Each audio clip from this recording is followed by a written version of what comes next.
Sugeng rawuh. Pripun kabare sedulurku? Api-api wae to. Penasaran ini, Bu. Masih di program Jejak Anak Negeri pastinya.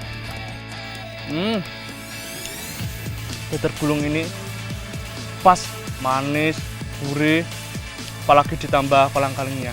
Ini harus cepet, Pak, Bu. Ya, nggak boleh pelan-pelan. Nggak boleh pelan-pelan. Perkenalkan, namaku Freddy Pahlevi. Tapi kalian bisa memanggilku dengan Freddy.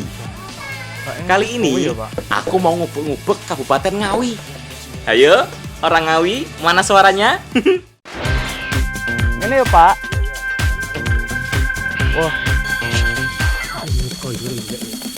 Tradisi dan kekayaan alam Kabupaten Ngawi ini memang jempolan. Seperti hari ini, aku mau panen kolang-kaling yang pasti pohonnya tinggi. iki wis cukup, Pak. Iya, Pak, wis ndredeg e. Yo. Yo, Pak. Lagi apa, Bu? Panen pare, Mas. Oh, panen pare. Siapa sih yang nggak kenal sayur pahit yang banyak manfaatnya? Yo pare. Tak coba ya, Bu. Tapi pahit loh pare ini. Oh. Pahit, Bu.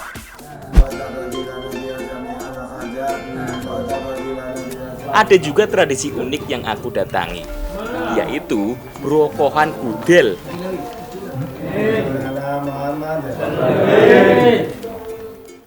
Nah, ini kerbaunya sudah dimandiin.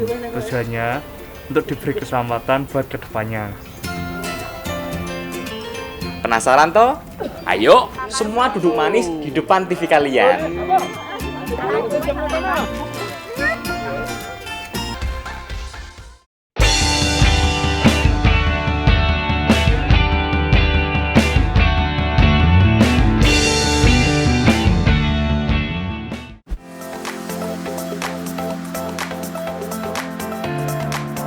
Sekarang, aku mau ajak kalian untuk masak salah satu cemilan yang cukup terkenal di tanah Jawa, bahkan di seluruh Indonesia, yaitu dadar gulung. Biasanya, di Jawa, dadar gulung berisi parutan kelapa yang dikasih gula merah. Tapi sekarang kita beri tambahan kolang-kaling yuk. Pasti rasanya jadi maknyus. Aku dibantu sama Mbak Tining dan Mbak Veronica. Mbak Veronica bertugas memarut kelapa, sedangkan Mbak Tining mengupas buah naga untuk dijadikan pewarna. Nah, teman-teman, ternyata buah naga bagus loh buat tubuh kita. Bisa mempercepat penyembuhan luka dalam dan luar.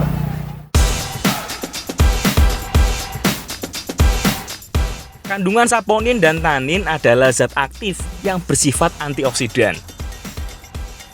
Kalau aku, potong kecil-kecil kolang-kalingnya aja.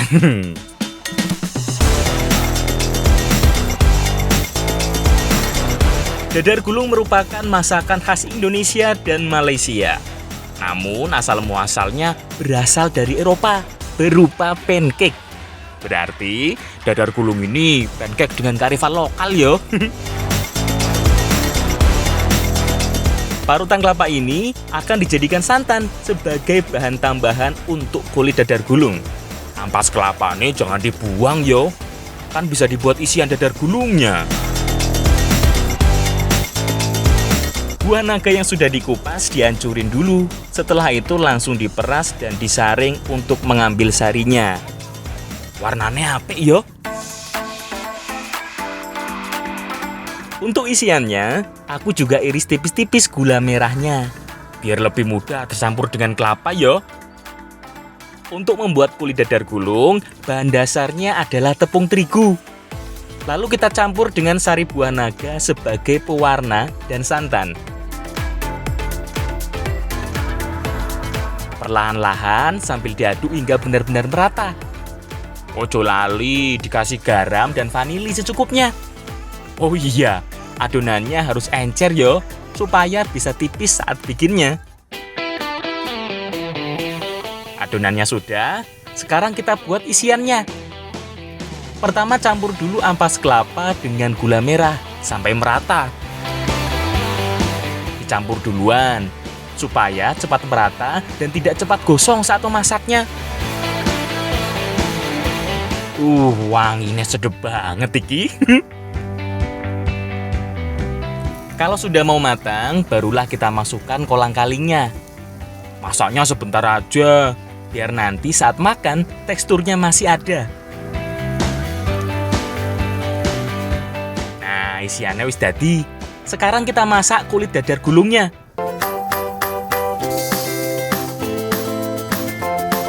Adonan masukkan ke dalam wajan sambil diputar. Usahakan setipis mungkin ya.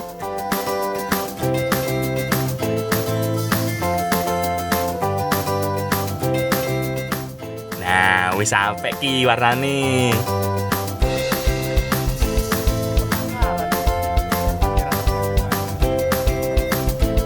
Kulit sudah mateng, isiannya pun sudah jadi. Yuk langsung aja digulung.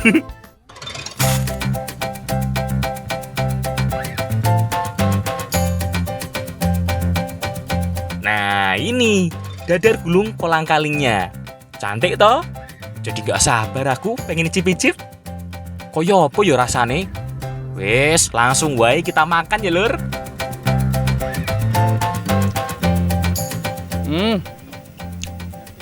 Dadar gulung ini pas, manis, gurih, apalagi ditambah kolang-kalingnya.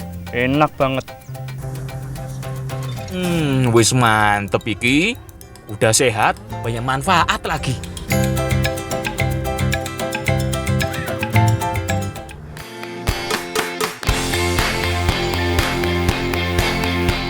Nggak afdol yo kalau kita makan kolang-kaling tapi nggak tahu cara panennya kayak gimana. Lagi apa, Pak? Yuk kita bantu Pak D yang mau panen kolang-kaling. Wah, dhuwur juga yo pohonnya. Untuk memanjat pohon aren seperti ini menggunakan cara tradisional yang terdiri dari sebatang pohon bambu yang diikat lalu diberi lubang untuk pijakan jempolnya. Kalau yang tidak terbiasa yo, mungkin akan kesulitan naiknya. Aren atau enau adalah jenis palma terpenting kedua setelah kelapa karena merupakan tanaman serbaguna. Seperti buahnya, paling digemari untuk dikonsumsi sebagai kolang-kaling. Daunnya digunakan sebagai atap rumah, icuknya untuk sapu lidi, dan sarinya atau nira pohon aren dijadikan gula. Untuk mengambil buah aren ini pun tidak bisa sembarangan loh. Harus memotongnya dari bagian tandannya. Kalau salah sedikit, akan terkena getahnya. Dan badan akan menjadi gatal-gatal. Malah jadi bahaya yo. Wah, mesti hati-hati nih, aku nebasnya. Wes cukup, Pak. Wis cukup ki kata bapak. Lama-lama kok ndredeg juga yo kakiku. Yuk, sekarang kita lihat pengolahannya di rumah bapak.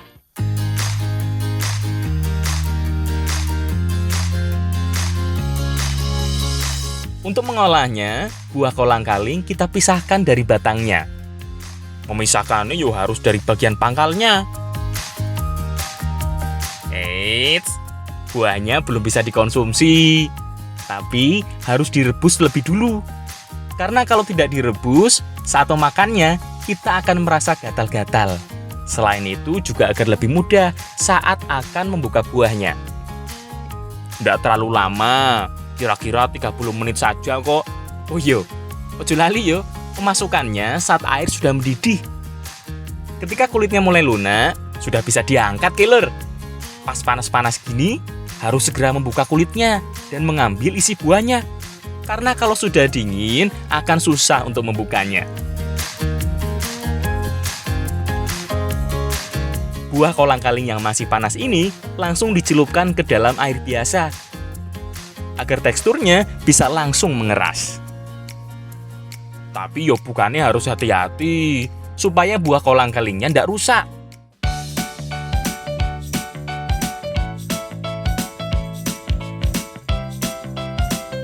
Kolang-kaling memang dapat diolah menjadi berbagai macam olahan. Sekarang aku mau buat lagi salah satu jajanan basah yang cukup terkenal, yaitu Nagasari. Tapi Nagasari sing aku mau bikin ini diberi tambahan kolang-kaling di dalamnya. Yo pasti jos iki. Untuk adonan Nagasarinya, pertama kita kukus dulu tepung beras yang akan kita gunakan. Nggak usah lama-lama yo, 15 menit wae. Sambil menunggu, kita siapkan bahan-bahan lainnya. Mbak Mailani bertugas untuk memarut kelapa untuk diambil santannya. Ibu Juremi menyiapkan pisang sebagai isian dari Nagasari. Dipotong panjang-panjang wae yo, supaya setiap gigitan lebih terasa. Aku siapin warna makanan aja yo. Kita kasih warna hijau dengan mengambil sari dari daun suji. Daunnya hampir mirip dengan daun pandan, tapi warna yang dihasilkan jelas lebih hijau, lebih pekat dari daun pandan. Selain itu, manfaat dari daun suji juga banyak sekali.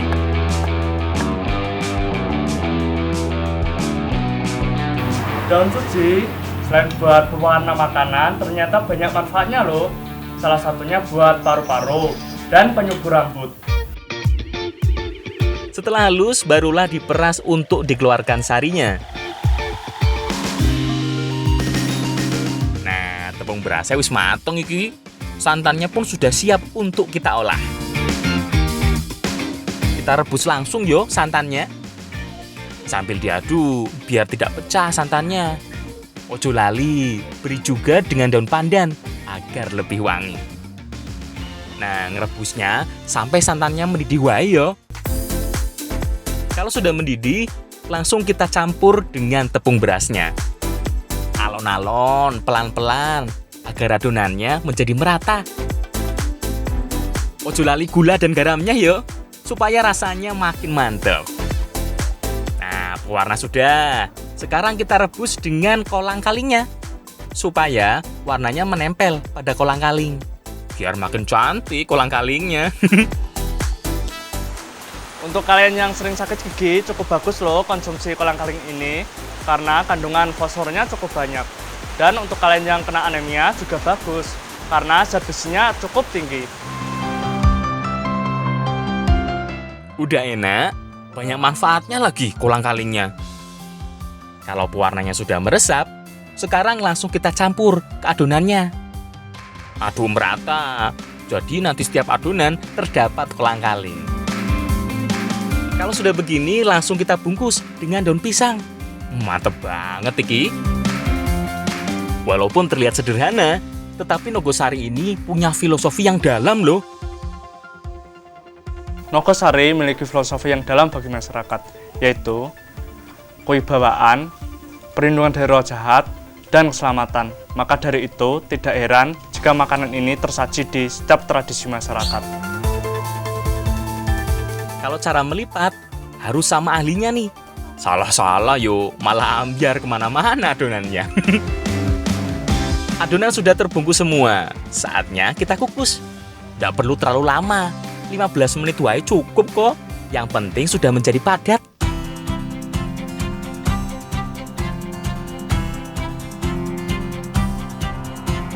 Iya lur, Nagasari kolang-kalinge. Pasti sangat menggugah selera toh. Apalagi warnanya jadi makin cantik. Ada ijo-ijo nih. Gak usah lama-lama, langsung diicip wae yo.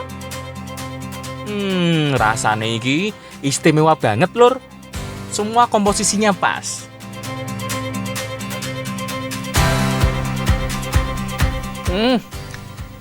Ini Nogosari kok beda banget ya sama Nogosari yang lain. Ini ada perpaduan antara kolang-kaling dan pisangnya. Rasa kolang-kalingnya seger banget. Jajanan sih boleh jadul, tapi rasanya iki nggak akan ketinggalan zaman. Enak Pol.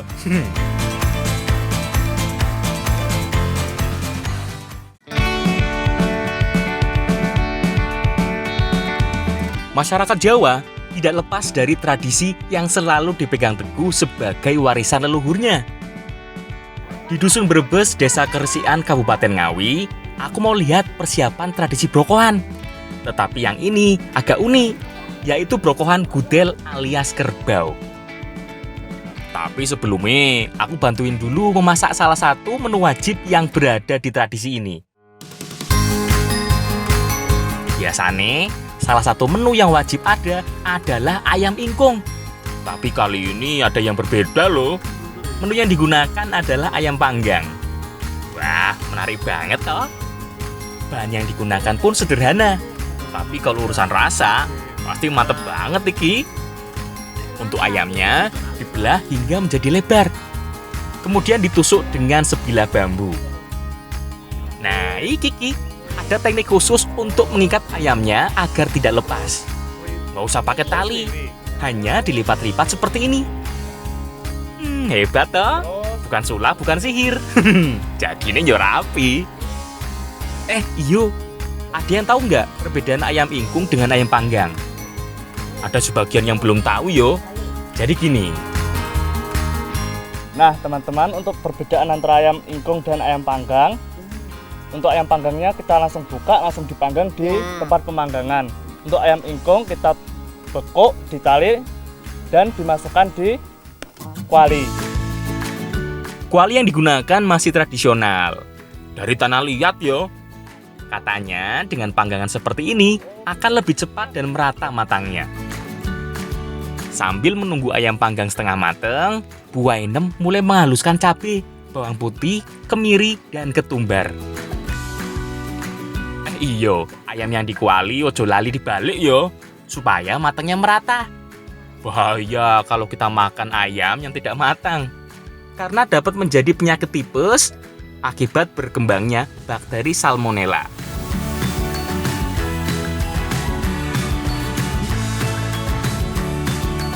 Nah, teman-teman, ini kan ayamnya sudah setengah matang. Untuk tahap selanjutnya kita guyur pakai bumbu cair ini. Kenapa bumbunya cair? Karena bumbunya biar meresap ke ayamnya. Dan pastinya rasanya mantep banget.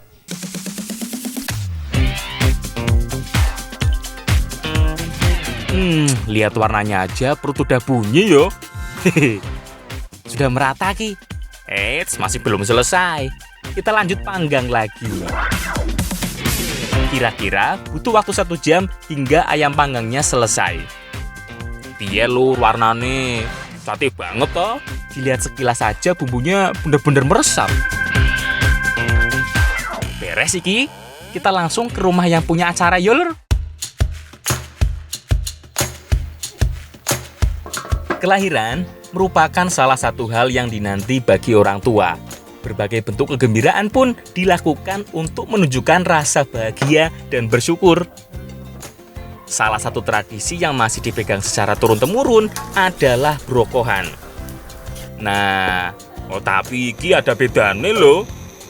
Bukan hanya manusia yang diadakan tradisi seperti ini, tapi hewan juga.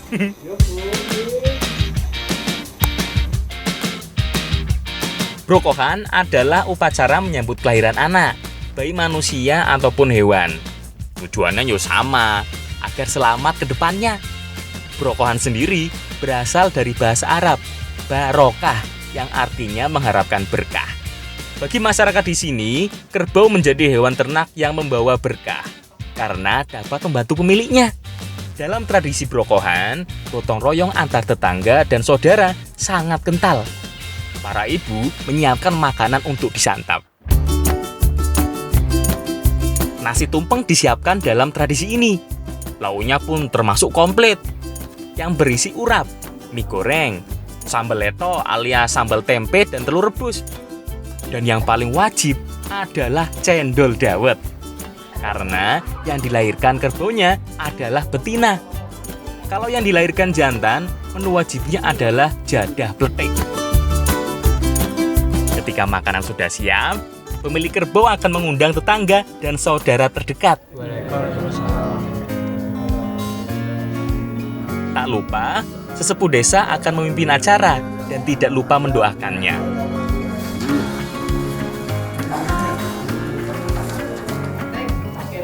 Nah, doanya kan sudah selesai. Kita tinggal nyantap makanannya. Yuk, kita makan.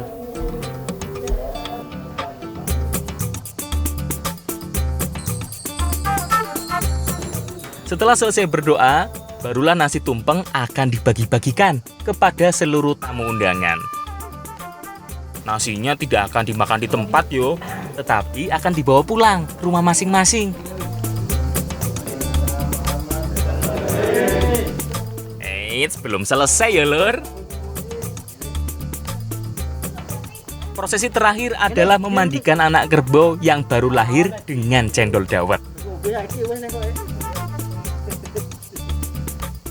Nah, ini kerbaunya sudah dimandiin. Tujuannya untuk diberi keselamatan buat kedepannya. Prosesi brokohan pun selesai dilaksanakan. Sekarang tinggal mandiin kerbau ke sungai ya lur.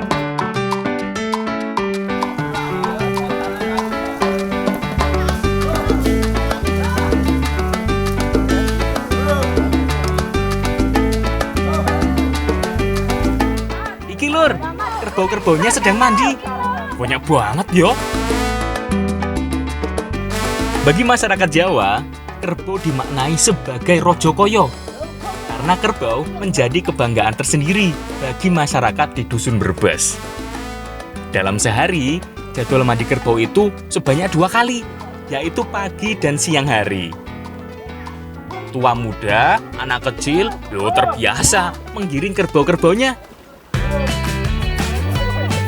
Ayam panggang yang masih ada sisa pun langsung dibagikan rata bagi warga yang sedang mengangon kerbau yang mandi.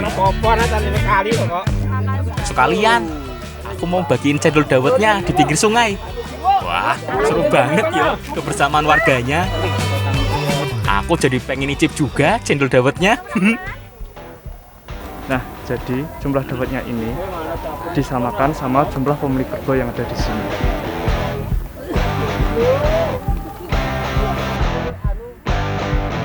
Duh, nek ngono yo, habis ini aku minta dibikinin lagi ya cendol dawetnya sama warga. Kita panggil kerbaunya pulang ya lur.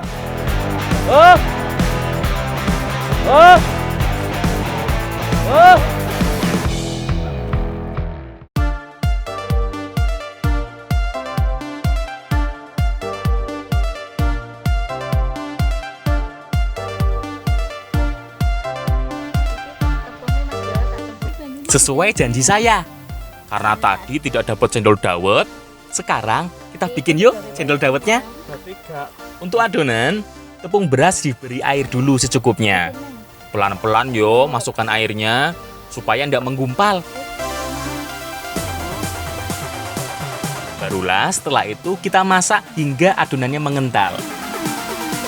Kalau udah mengental, masukkan pasta makanan agar warnanya lebih menarik. Aduk terus sampai merata yo. Iki diuduk terus, Bu. Saat masih panas, langsung kita cetak yo. Hasil cetaknya pun dimasukkan ke dalam air panas. Caranya masih tradisional banget yo.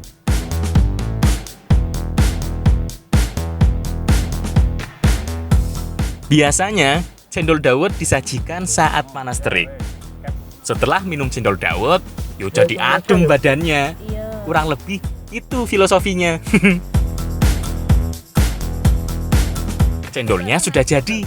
Sekarang untuk kuahnya, gula merah kita rebus dengan air hingga benar-benar mengental. Nah, tinggal kita susun. Pertama, potong menjadi dadu cincaunya. Setelah itu, tape, dawet, kemudian siram dengan air gula. Agar menjadi lebih gurih, tambahkan santan secukupnya. Nah, siap Ki, siap untuk disantap. Cendol dawet ala Dusun Brebes Ngawi.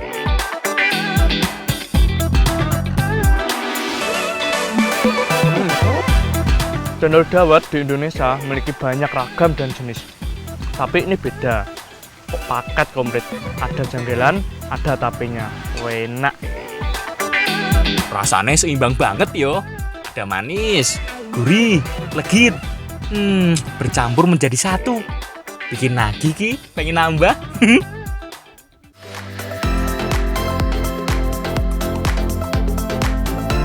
Wah, Lur, ada ibunya lagi panen tuh. Tak bantuin kalau gitu. Kalian pasti sudah tahu toh ini sayuran apa? Nah, betul. Pare atau paria. Pare adalah tanaman merambat yang berasal dari kawasan Asia tropis. Dia dapat tumbuh subur di daratan rendah dan tidak memerlukan cahaya matahari yang terlalu banyak. Pare dapat dipanen setelah 4 bulan dari awal penanaman. Yang kita ambil yang ukurannya sudah besar-besar wae. Warnanya pun sudah hijau muda. Masih banyak yang tidak suka pare karena rasa pahitnya. Tapi tanaman ini punya segudang kandungan yang baik untuk tubuh, yaitu karbohidrat, protein, kalori, dan juga serat. Nah, wis cukup ki koyoke.